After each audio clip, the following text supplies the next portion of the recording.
that's how the core Marvel Productions team was met.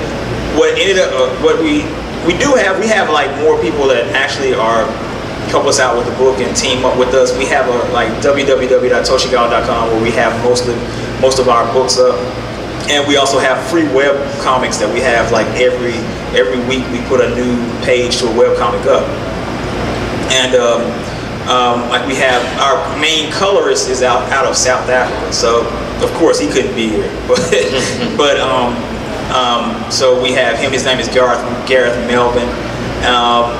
We also have our web content manager who actually does all the web stuff. His name is Josh Wells, and he couldn't be here either. So we have a whole lot of people that actually help us out, but we've always been the main three people that, like, when everybody else kind of goes on to their other projects and things like that, we're the ones that still stick around and stuff. 17 years now, right? 17 years. It's a long time to be working on a character. So, are you serious? 17 years. How old is Mickey Mouse again? Oh, Disney doesn't do anything with him. But yeah. So yeah, that's pretty much the rundown on who we are and how we got together. Well, Martheus, tell us, what is your main influence into this genre of storytelling? I had a big love for Japanese anime. Had a huge love for 80s martial arts movies, man. I used to Kung Fu theater on Sundays, man. I used to love that when I was a little kid. And Ninja 3: The Domination. I used to love that movie, man. I mean, that sounds like a rap group. It does, doesn't it? Ninja 3: The Domination. But it was real awesome, man. I mean, it had every type of appeal that I want. I love ninjas. I love martial arts. I've always been in martial arts my whole life. Since I was like 8 years old, I've been studying martial arts.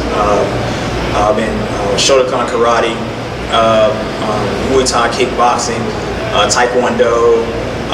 So yeah, I've been in a lot of stuff. So that's always been a big part of my life. It's really, and on a small level, I used to spar with Quentin Jackson, who's rampaging in the UFC. He's actually B.A. Baraka now on the A team. Shut up, fool. Kind of cool to see that, you know what I'm saying? But it's not cool to spar him either. He hits pretty hard.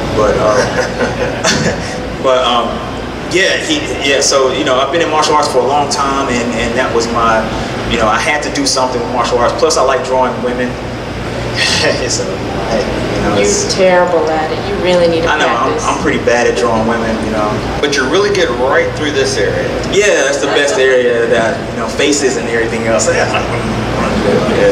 And you made a good trash can once. One time, yeah.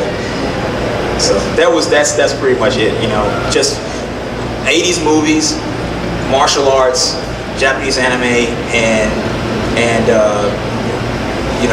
women with swords, man. If you like those things, then you are a Jetta fan for life, Yes. And Jana, wow. Jetta, Janet. Excuse me? I had to split the words up. Everything was just combining together there, just like, okay.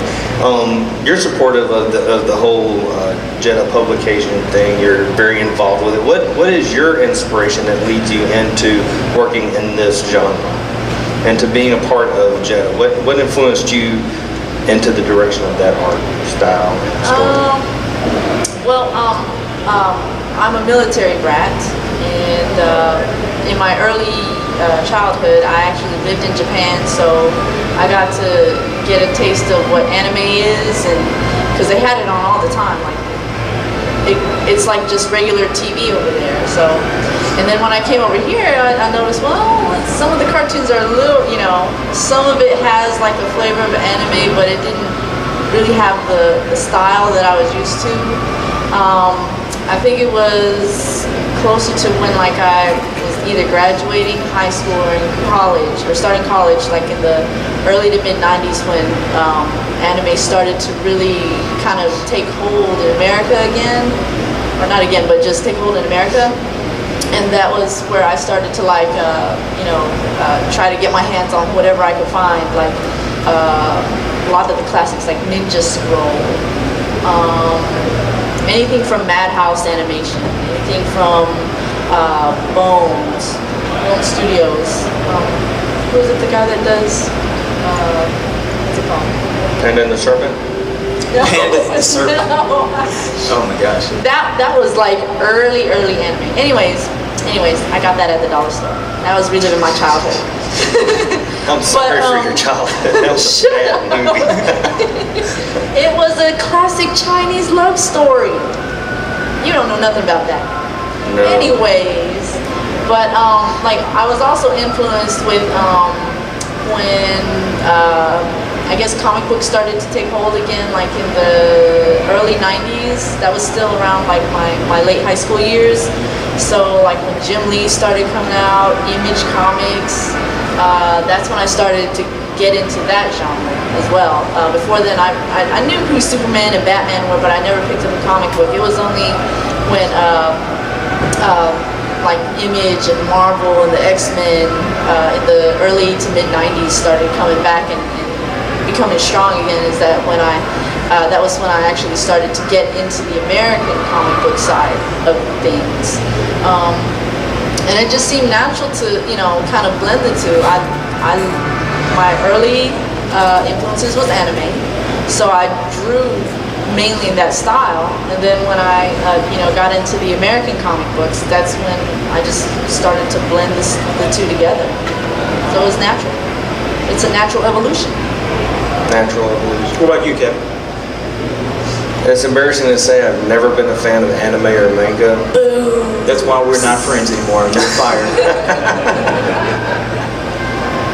But I am a fan of Jetta. Oh yeah. And I liked your art style. You're And I liked and I liked the story that first time we spoke in a Design 2 class.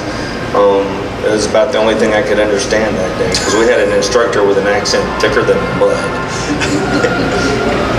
But I liked all of that, and that's what got me involved. And every once in a while, there's an anime that they pull out of the DVD collection and put in for me that I'll sit through and watch. As a matter of fact, I didn't even like some titles until they showed it to me, like Avatar, for example. Not a fan. We're still trying to convert him. Yes. We're still trying to work on it. I was afraid that you would ask me back the same question that I had just asked. I was like, you're part of this group. You're going to be asked the question. oh, well, I know.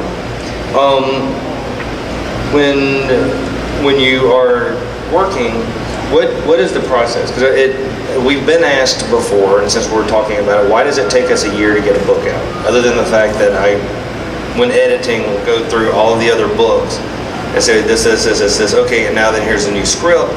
Let's make sure it's got the continuity, and it does, so that's always easy for me. Well, I mean, the process for the comic book is like, it's a long process. I mean, you gotta realize that, if you're a Marvel, DC comic, you got a team of people that's working like, month after month to bring one comic book, to the masses. You know what I mean? I mean, the penciler the writer. He's been working on the script for about a couple of years. He sends it over to the penciler. The penciler pencils it, and then the penciler sends it over to the inker. The inker inks it. At the end of the day, the last person that's rushed is really the colorist. The colorist is the guy who's under the gun because he's trying to make the deadline. And then the colorist finishes it, and they send it back to Marvel DC. Marvel DC sends it on to the printer, and they're done. Our process is not like that, really. Really, what happens is that I write the script, I send it to Janet. Janet okays it, fills in the blanks. If Jetta seems too masculine, because I'm a guy and I'm writing a girl, so it's like if Jetta seems too masculine, then she'll rewrite it. Then we'll probably argue about it for about 2 weeks. And that's why it takes so long. And then I'll go back and do my rewrites. And then once I'm have rewritten it, we'll read it again. Once we like it, we'll send it to Kevin. At that point, Kevin comes back with his red pen. He's X'd out everything that I loved about it. So then we're back going, hey.